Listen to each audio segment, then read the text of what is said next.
TOEFL Practice Test 4. Now open your book to Practice Test 4, Section 1. Read the directions in your book as you listen to the directions on this recording. You may not read ahead or turn the pages while the instructions for each part are being read.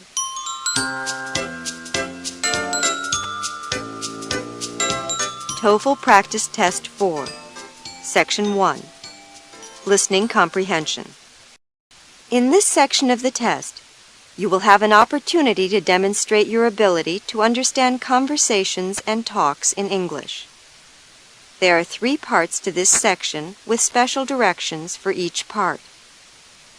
Answer all the questions on the basis of what is stated or implied by the speakers you hear. Do not take notes or write in your test book at any time.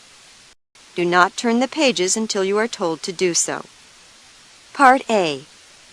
Directions.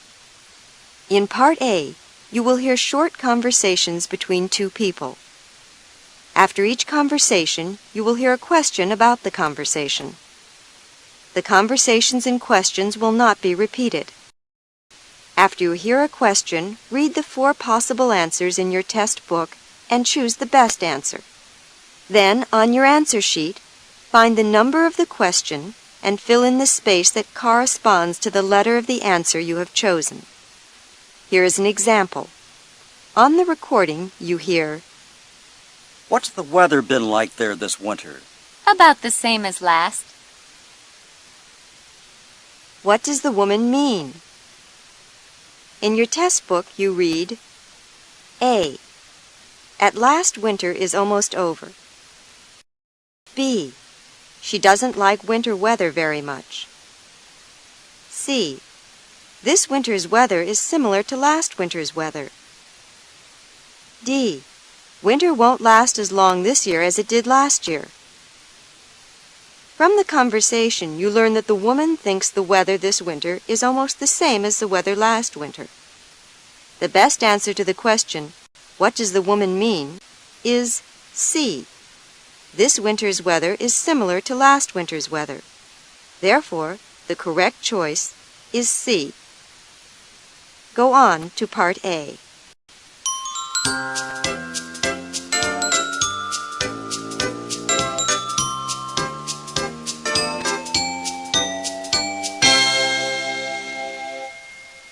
Now we will begin Part A with the first conversation.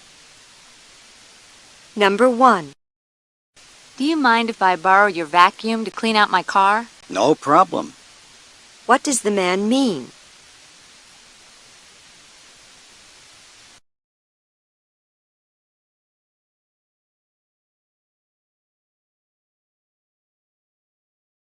Number 2. Shall we set the tent up? Yes, right away. Then we better start a fire. It's cold out here. Where does this conversation most probably take place?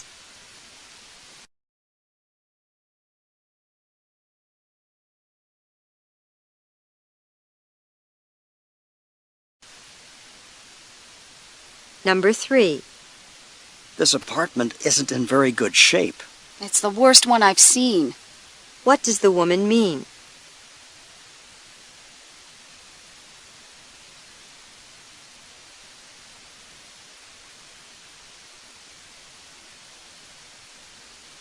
Number 4. Do you know where I can have my clothes cleaned? Why not wash them yourself? There's a laundromat on 3rd Street. What does the woman mean?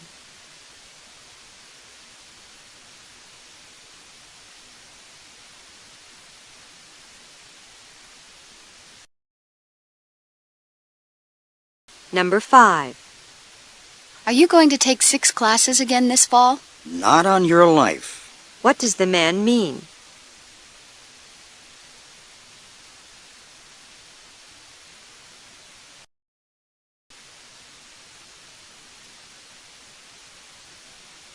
Number 6. Karen says her shoulder doesn't hurt today. She'd better have it looked at by a doctor anyway. What does the man think Karen should do?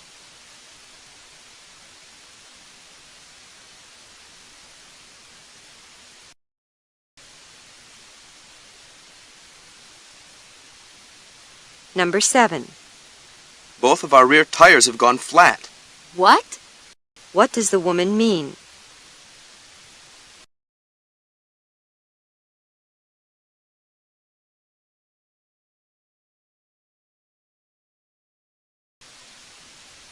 Number 8.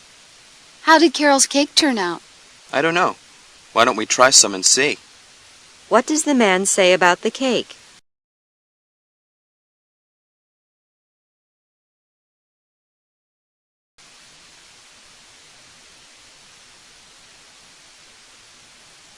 Number 9. How about some ice cream? No, thanks. I'm watching my weight. What does the man mean?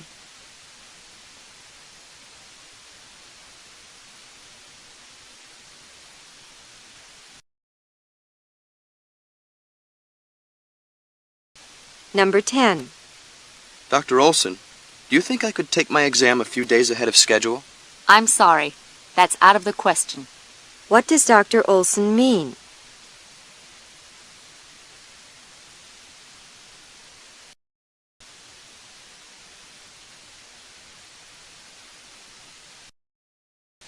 Number 11.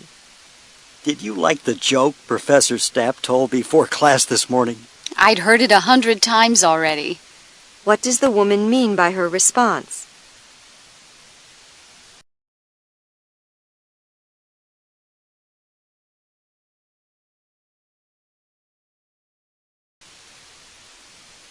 Number 12. You sing beautifully. Well, I guess I can carry a tune all right, but I could certainly never be an opera star. What does the man say about his musical talent?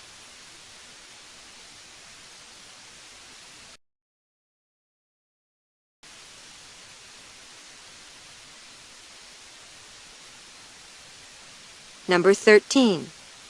There should be 2 dozen sandwiches in the picnic basket. Is that counting the ones I brought too? What is the man asking?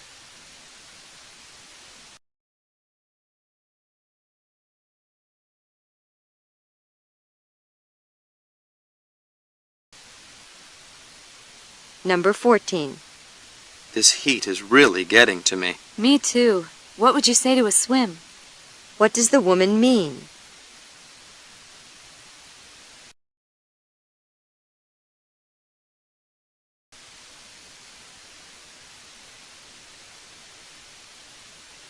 Number 15.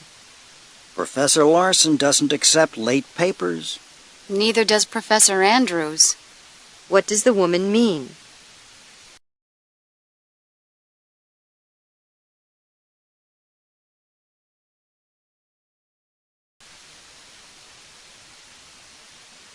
Number 16.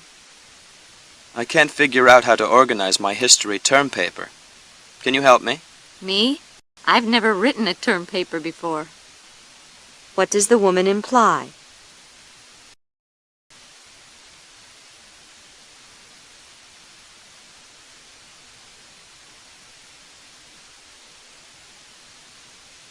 Number 17. Can you tell me where the library is? It's marked on the map in the back of your school catalog. What does the woman imply the man should do?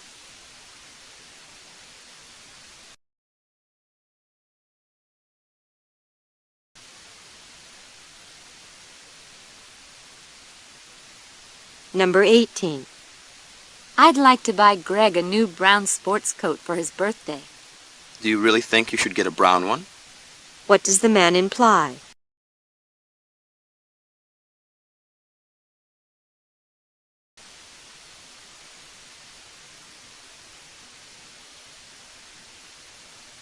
Number 19. I can't believe how nice your report looks. How did you finish it so fast? I had my secretary type it for me. What does the woman mean?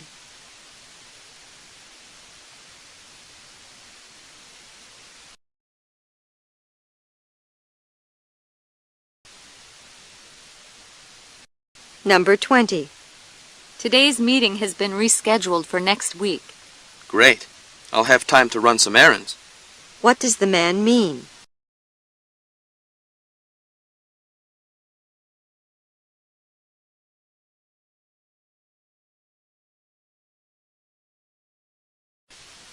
Number 21.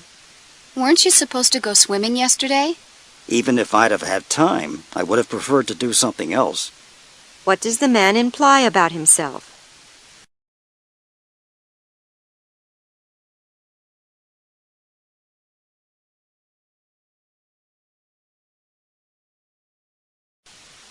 Number 22. Pat needs to get to the airport by 3 o'clock. Can you give her a lift? No problem. I haven't got anything else planned for tomorrow afternoon. What does the man agree to do for Pat?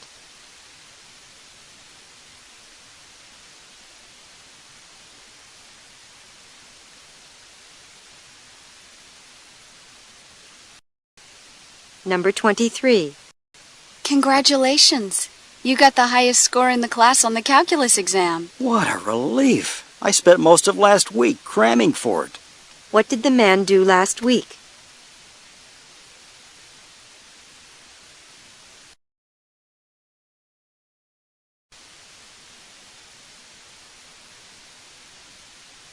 Number 24.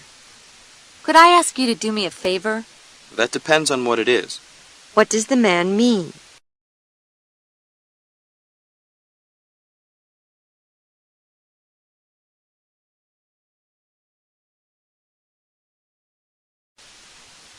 Number 25. Were you able to get a refund for that book? I didn't have my receipt with me. What does the woman imply?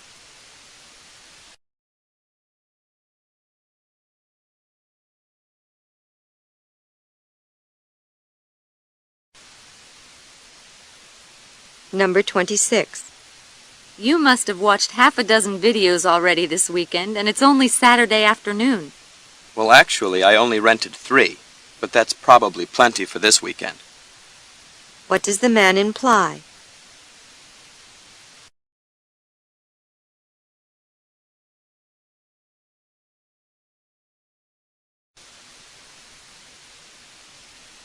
Number 27.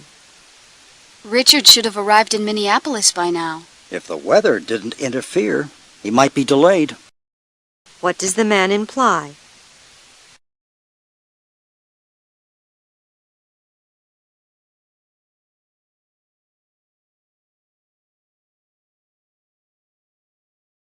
Number 28. I got a parking ticket today. Not another one. What does the man imply?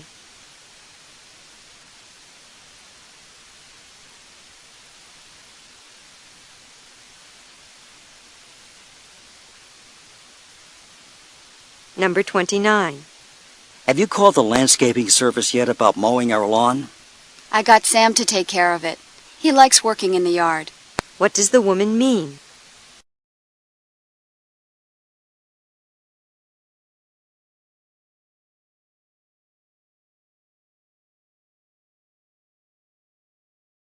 Number 30.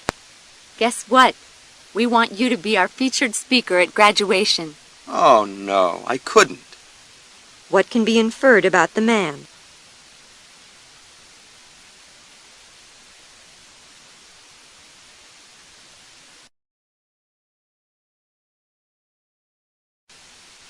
This is the end of Part A.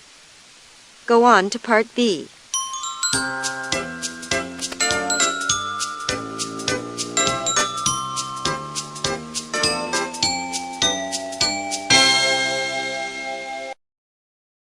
Now read along with me as I read the directions for Part B.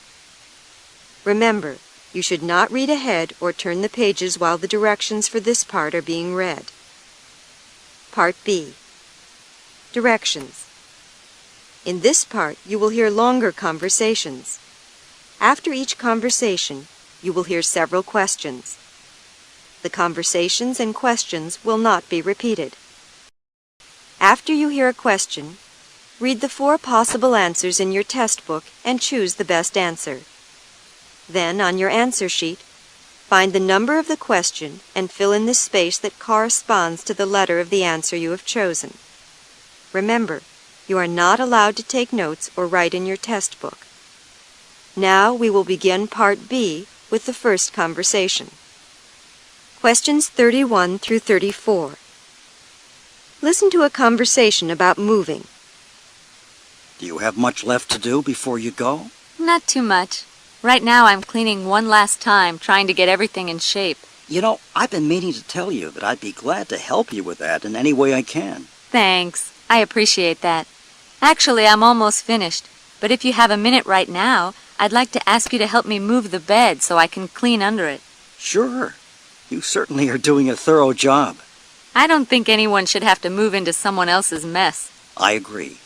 Do you need a hand with anything else? Well, not for now, I don't think. But would you mind giving me a ride to the airport tomorrow morning? No problem. Number 31. Where does this conversation take place?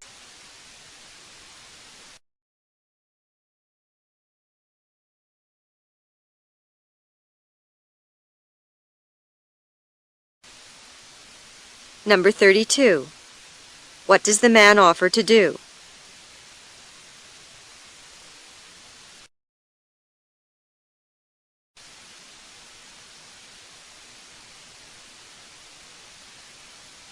Number 33. From the conversation, what can be inferred about the woman?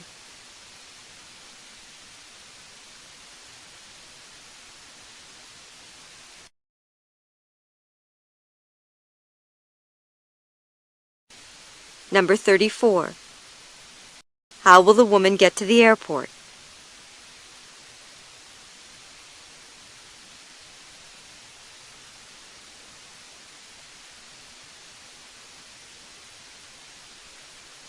Questions 35 through 38. Listen to a conversation between two friends. I thought you were going to start recycling, but I see you've put all your bottles and cans in the trash again. Did you change your mind?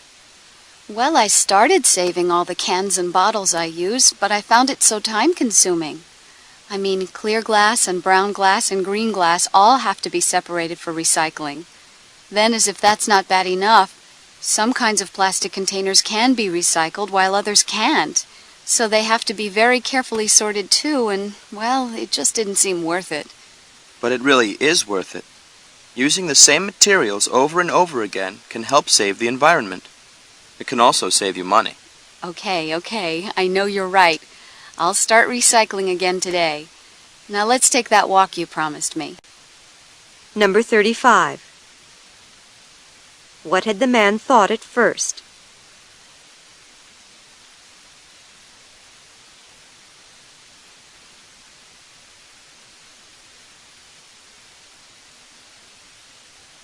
Number 36. From the conversation, what can we assume that recycling means?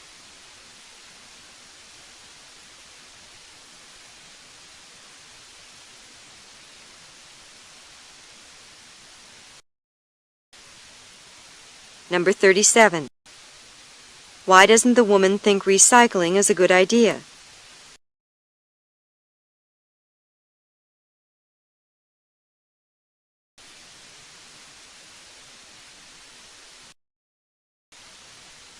Number 38.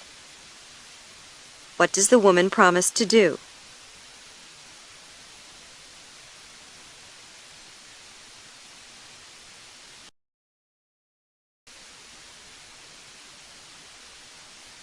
This is the end of Part B. Go on to Part C.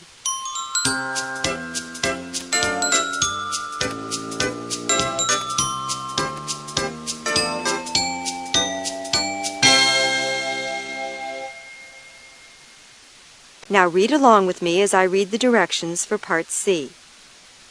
Remember, you should not read ahead or turn the pages while the directions for this part are being read. Part C. Directions. In this part of the test, you will hear several talks. After each talk, you will hear some questions. The talks and questions will not be repeated. After you hear a question, read the 4 possible answers in your test book and choose the best answer. Then, on your answer sheet, find the number of the question and fill in the space that corresponds to the letter of the answer you have chosen. Here is an example. On the recording, you hear, Listen to an instructor talk to his class about bumblebees. The familiar black and yellow bumblebee is often found in fields of red clover. It is the only bee with a tongue long enough to fertilize this plant, so it is impossible to raise red clover where there are no bumblebees. Like the queen wasp, the queen bee is the only member of her colony that lives through the winter. She starts a new colony in her underground nest every spring by laying from 400 to 1,000 eggs in wax cells, or combs. Bumblebees also produce honey. Their nests are often dug up and the contents eaten by bears, mice, and other animals.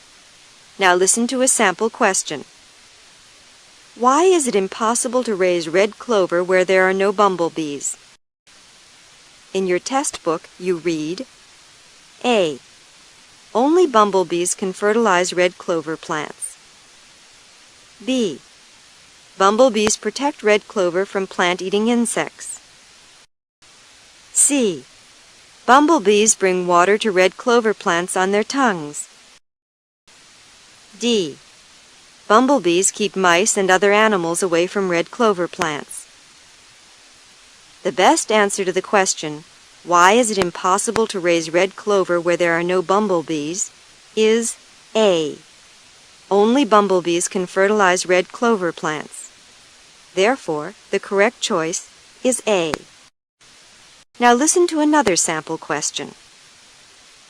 According to the speaker, in what way are the queen wasp and the queen bee similar? In your test book you read, A. They both make honey. B. They both build combs. C. Both of them are found in underground nests. D. They both live through the winter. The best answer to the question, according to the speaker, in what way are the queen wasp and the queen bee similar, is D.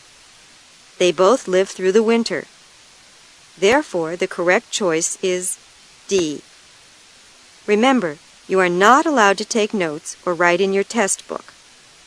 Now we will begin Part C with the first talk. Questions 39 through 42. Listen to a talk given during a campus tour. Hi, my name's Tammy Mullen, and I'll be your guide on our campus tour. As we walk through the campus, I'll provide a bit of history about the college, and I'll describe some of our fine academic programs. Right now, we're standing in the lobby of the Boyd Memorial Library. This library is named after Alexander Boyd, its first director and greatest benefactor. Thanks to Dr. Boyd's fine efforts, library development got off to a very good start here, and the Boyd Library now houses over 800,000 volumes, including periodicals and newspapers. We also have more than 60,000 maps and 2,000 photographs in our collection. All of the library's collections are arranged for easy student access. There are comfortable study and reading lounges.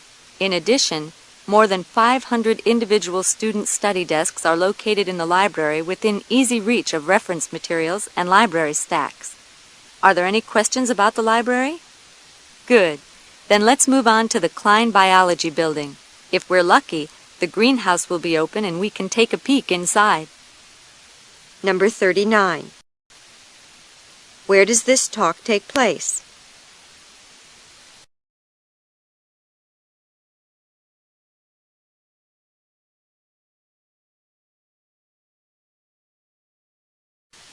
Number 40.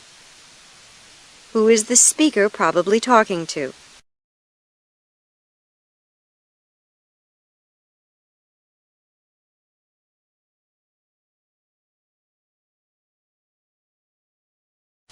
Number 41. Who was Alexander Boyd?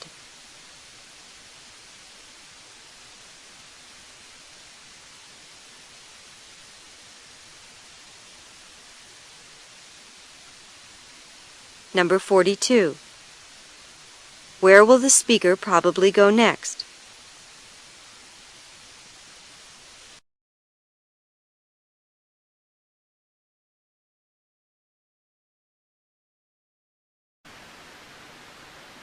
Questions 43 through 46. Listen to a lecturer in a hotel management school talk about hotel theft. Hotel guests don't just take the shampoo and soap that we leave for them. They also help themselves to pillows, blankets, lamps, towels, ashtrays, even bathroom fixtures. People who lead otherwise honest lives take just about anything they can get their hands on in a hotel, even things that are bolted down. American hotels and motels lose more than $85 million worth of goods each year. Although this is a disgraceful statistic, there is not much that we, as hotel and motel managers, can do about it. Catching thieves may actually be bad for business. We would have to either install hidden cameras in rooms and hallways, or search guests and their luggage before they leave the hotel. Either option would be very unpleasant for the guests as well as for us. We might also mistakenly accuse some guests who haven't taken anything. Even if we did catch some people stealing hotel property, it would not be worth it. Fortunately, our business still takes in a lot more money from our guests than they take from us. The cost of thievery is just another hidden expense which we have to absorb. And there may be a good side to all of this.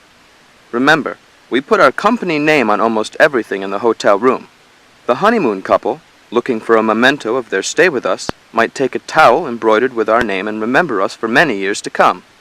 It's bad behavior on the part of our guests, but good advertising for us. Number 43.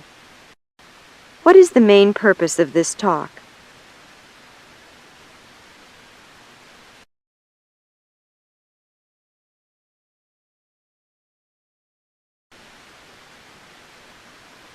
Number 44. Why is catching hotel thieves, according to this speaker, potentially bad for business?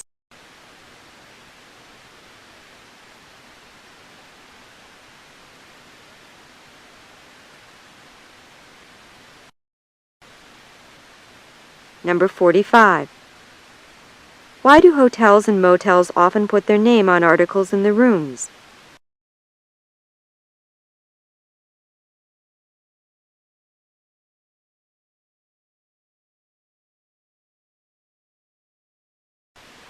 Number 46.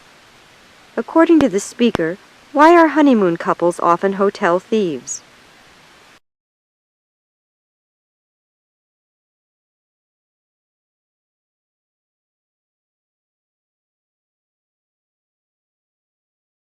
Questions 47 through 50. Listen to a lecture about flying squirrels given by a naturalist at a natural science museum. Flying squirrels do not really fly. Birds and bats can fly. Flying squirrels are masters of gliding. Since they have no true wings, they cannot add power or maintain level flight. The flying squirrel likes to begin its glide in the top of a tree. It springs into the air and stretches all four legs out at right angles from its body. A flap of skin called a podogum extends from the squirrel's wrist to its ankle on each side. This skin acts as a sail and allows the squirrel to glide in the air. The downward glide is usually at an angle of 40 to 50 degrees and may take the squirrel over 150 feet. Special muscles control the tension of the podogum on each side so that the flying squirrel can adjust the angle or speed and direction of the glide. The squirrel's flat tail does most of the steering. Slight twists allow the squirrel to avoid hitting twigs and tree trunks in its path. Flying squirrels prefer to end their glide on the trunk of a tree. This feat is accomplished by bringing the tail up sharply, a maneuver which brings the body to a vertical position for landing and slows momentum.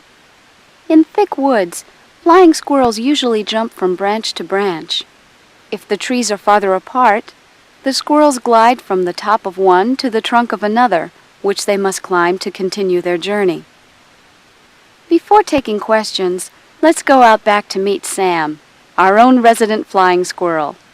Maybe he'll cooperate and show us how he glides. Number 47. What is the speaker's main point?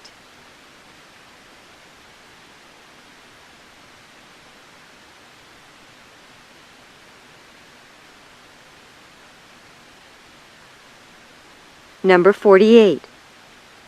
According to the speaker, what is a function of the flying squirrel's tail?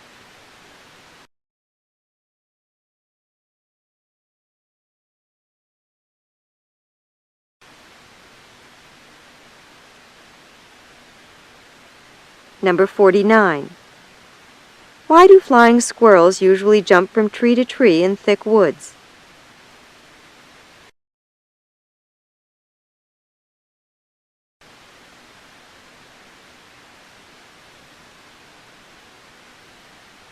Number 50. Who is Sam?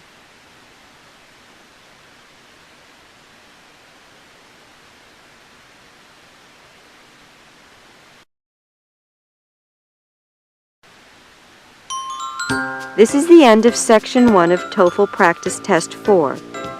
Stop work on Section 1 now.